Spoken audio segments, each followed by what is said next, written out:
यदा यदा हि धर्मस्य ग्लानिर्भवति भारत अविद्यानां धर्मस्य तदात्मानं सृजाम्यहं पवित्राणाय साधूनां विनाशाय दुष्कृता धर्म संस्थापनार्थाय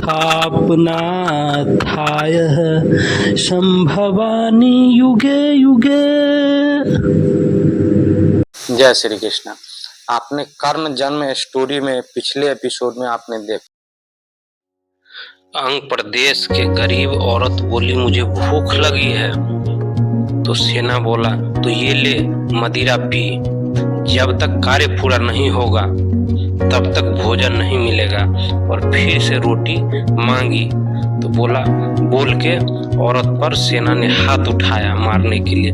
तभी कर्ण गुस्से में दौड़ के सेना का हाथ पकड़ लिया। बोला ये क्या कर रहे हैं आप, स्त्री पर हाथ उठा रहे हैं। तो सेना ने बोला हमारे मध्य हस्तक्षेप करने वाले तुम कौन हो।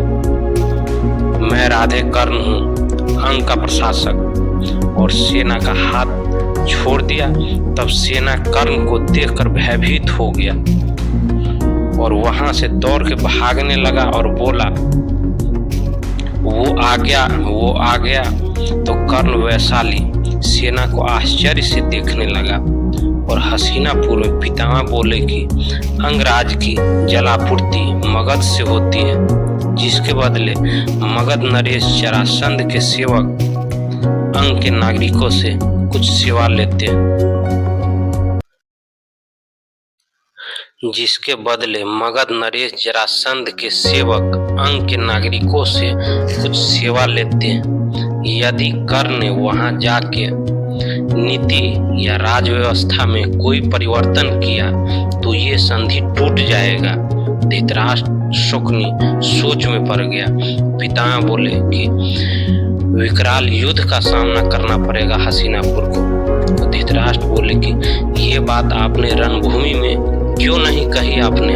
पितामह बोले हमारे कुछ कहने से पहले ही महाराज के मुख से वचन का वाण निकल चुका था।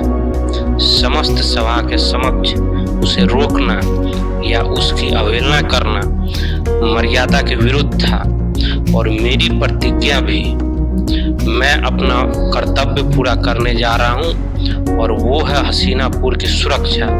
शकुनी बोला परंतु महामहिम, आप इस प्रकार कर्ण के पीछे जाने से हसीनापुर के महाराज कितने निर्बल सिद्ध होंगे कि कर्ण को पहले एक राज्य दिया, उसे अपने आप को सिद्ध करने का अवसर दिया और उसे रोक लिया।